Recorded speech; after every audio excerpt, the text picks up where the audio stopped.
ఢిల్లీలో సీజేపీ ఆందోళనలు రెండో రోజు కొనసాగాయి. తమ డిమాండ్లపై కేంద్రం నిమ్మకు నీరెత్తినట్లు వ్యవహరిస్తోందని అభిజిత్ దీప్కే ఆరోపిస్తున్నారు. పోలీసుల దాడిలో గాయపడిన విద్యార్థులను కేంద్ర మంత్రి జేపీ నడ్డా, రాహుల్ గాంధీ, ప్రియాంక గాంధీ పరామర్శించారు. విద్యార్థులపై అకారణంగా పోలీసులు లాఠీచార్జ్ చేశారంటూ రాహుల్ ఆరోపించారు.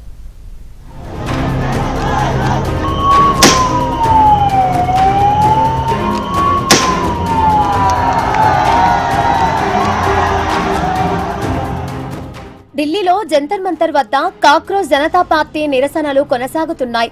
నీట్ పరీక్షలో అక్రమాలు, కేంద్ర మంత్రి ధర్మేంద్ర ప్రధాన్ రాజీనామా చేయాలంటూ విద్యార్థులు, సీజేపీ నేతలు రెండో రోజు ఆందోళన చేశారు.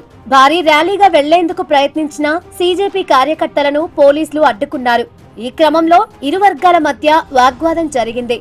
మరోవైపు సీజేపీ నిరసనలపై పోలీసులు చర్యలు చేపట్టారు. పోలీసులపై దాడికి పాల్పడటంతో పాటు ప్రభుత్వ వాహనాలు ధ్వంసమయ్యాయని కేసులు నమోదు చేశారు. 5 ఐపీఎస్లతో పాటు 118 మంది పోలీసులకు గాయాలయ్యాయంటూ పోలీసులు చెబుతున్నారు.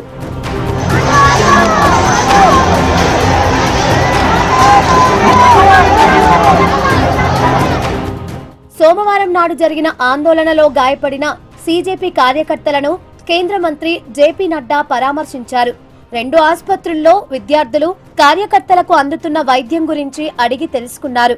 విద్యార్థులకు మెరుగైన వైద్యం అందించాలని అధికారులకు ఆదేశాలిచ్చారు. మరోవైపు కాంగ్రెస్ నేతలు రాహుల్ గాంధీ, ప్రియాంక గాంధీ సైతం రామ్ మనోహర్ లోహియా ఆసుపత్రికి వెళ్లారు. ఆందోళనల్లో గాయపడిన విద్యార్థులను పరామర్శించారు. జేపీ నడ్డాతో జరిపిన 4 గంటల చర్చలు దండగా అంటూ సీజేపీ చీఫ్ అభిజిత్ దీప్కే ఆగ్రహం వ్యక్తం చేశారు.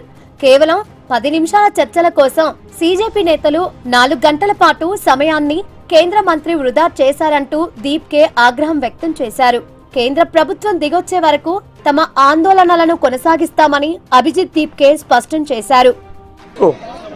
बच्चों को खून करने के ऑर्डर से जो धर्मेंद्र प्रधान 20 से ज्यादा स्टूडेंट्स की मौत का जिम्मेदार है, उसको बचाने के लिए नरेंद्र मोदी के और बच्चों का खून बहाना चाहते थे। कल हमें हमारा प्रोटेस्ट कॉल ऑफ करना पड़ा क्योंकि हम नहीं चाहते थे और बच्चों को चोट लगे, हम नहीं चाहते थे और बच्चों का सर फूटे। విద్యార్థులపై పోలీసుల లాఠీచార్జికి ప్రధాని మోదీ క్షమాపణ చెప్పాలని రాహుల్ గాంధీ డిమాండ్ చేశారు. శాంతియుతంగా నిరసనలు చేపట్టిన విద్యార్థులపై లాఠీచార్జ్ చేయడంపై ఆగ్రహం వ్యక్తం చేశారు. ఇక విద్యార్థుల భవిష్యత్తుతో కేంద్రం ఆటలు ఆడుతోందని ప్రియాంక గాంధీ ఆగ్రహం వ్యక్తం చేశారు. వాళ్లు న్యాయం కోసం పోరాడుతుంటే కేంద్రం పట్టించుకోవడం లేదని విమర్శించారు. ప్రధాని మోదీ విద్యార్థుల సమస్యపై స్పందించి వాళ్లతో మాట్లాడాల్సిన అవసరం ఉందన్నారు.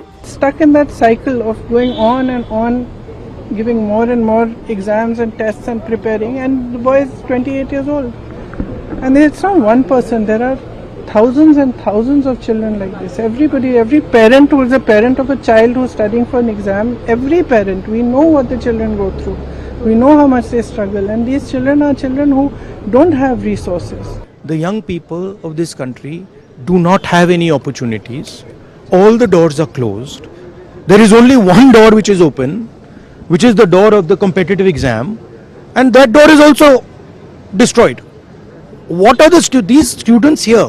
They are not just complaining about the education system. They are complaining about their future. They are saying that in this country today, cockroach Janata party నాణ్యమైన డిమాండ్కు తమ మద్దతు ఉంటుందన్నారు ప్రొఫెసర్ కోదండరాం. కేంద్ర ప్రభుత్వం తన బాధ్యత విస్మరించిందని, నీట్ పేపర్ లీక్ కు బాధ్యతగా కేంద్ర మంత్రి రాజీనామా చేయాలని డిమాండ్ చేశారు. విద్యార్థులపై పోలీసులు జరిపిన లాఠీచార్జిని ఖండిస్తున్నామన్నారు. కాక్రోజ్ జనతా పార్టీ ర్యాలీ పైన పోలీసులు చేసిన పాశవికమైన లాఠీచార్జిను తెలంగాణ జనసమితి తీవ్రంగా ఖండిస్తున్నది. నీట్ పేపర్ లీకేజ్ అయినప్పుడు దానికి సంబంధించిన మంత్రివర్యులు రాజీనామా చేయాలి. అది వారి నైతిక బాధ్యత. చట్టం వారిపైన ఒక బాధ్యత అప్పజెప్పినప్పుడు ఆ బాధ్యతను సక్రమంగా నిర్వర్తించాలి. ఢిల్లీ ఆసుపత్రుల్లో చికిత్స పొందుతున్న సీజేపీ కార్యకర్తలను మాజీ ముఖ్యమంత్రి కేజ్రీవాల్ పరామర్శించారు.